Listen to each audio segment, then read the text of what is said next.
Basically, a typical day at the National Soccer School starts off with attendance. We make sure that everybody's marked in before starting.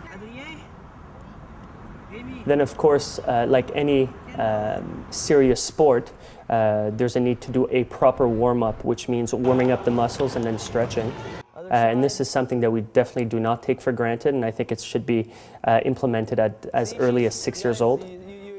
After that, what we do is every day at the National Soccer School is we incorporate a different skill. So whether it's heading, kicking, running with the ball, dribbling, or shooting, every day we focus on one drill. We introduce it verbally, and then we do demonstrations. Following that, we introduce the skill. So for instance, if we're doing shooting today, we will talk about shooting, we will introduce it, we will tactically design a drill that will enable players to understand how to shoot a ball properly.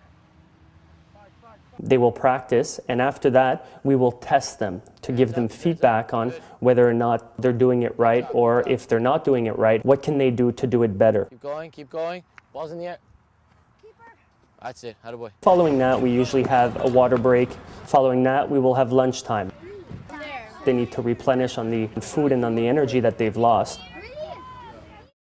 We always give a recess. We think it's important. Soccer school should be fun as well, so it's instructional, but also it is fun.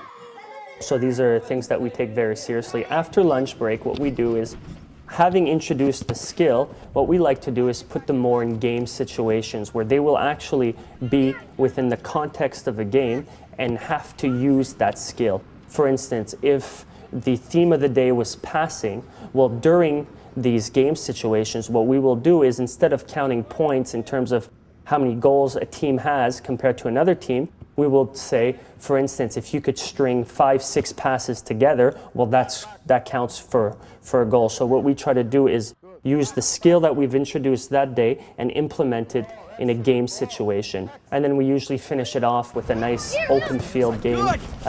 Often the kids call it the World Cup. We try to separate the teams, give them country names in order to make it more interesting. And of course, finally, is the checkout time, where my well-deserved instructors are able to finally rest and themselves replenish on water and food.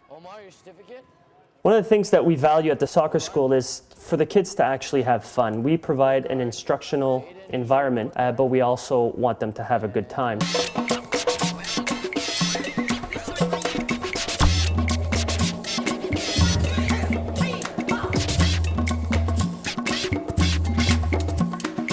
Now guys, I want it really, really loud.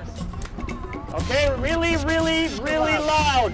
1, 2, 3.